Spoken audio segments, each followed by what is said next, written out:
Third grade. In your packet, go to page 21.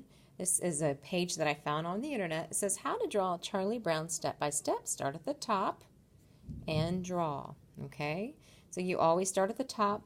Try your best. Look at what it looks like to you and draw light till you get it right. So this top part, his head is a circle. Now the bottom part, to me, and you go by what it looks like to you, to me it looks like the head of a fish, okay? Or it's just two curved lines down, narrow at the top, straight line on the bottom. Now you look at the detail here. They've added a curved line for the face, and it's a cross, and where the middle meets will be the nose, okay? So it's dividing that face in half, and they've added another shape on the bottom that looks like a rectangle. Artists, when you go to this part here, I notice that they have something on the body, and that's an arm. To me, it looks like a flat letter J. The head has stayed the same. And now, if you remember Charles Schulz, when he drew his figures, his characters, he would draw like loaves of bread. So he puts a loaf of bread in the front to be bigger, and we hide the one in the back to overlap on top. Now, when I come here, they're making this darker, okay, which you can wait to do that or make it a little bit darker.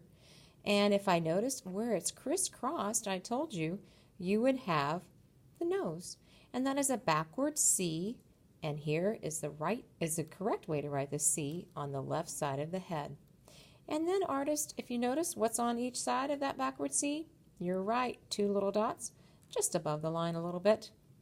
And everything stayed the same. Next step, artist. Look, we have a number 3 above the nose at the top of that line that's crisscrossed.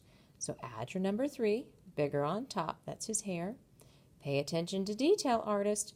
Now we have the eyebrows, which are 2 dashed lines and a curved line at the bottom of this section going all the way across the face and 2 little curved lines. This stays the same. Now I'm going to the next one, boys and girls. The head, oh, I forgot the little C over there. Always pay attention to detail. Now I notice how they're adding in the collar. So they've taken that J and gone on the top and wrote another J and gone up and made a loop down for a V, up and around, and over that side for the tummy. Artists, I want you to do the steps and pay attention to detail just like what I did. And then at the end, I want you to add color, baby, color. Always, ooh la la.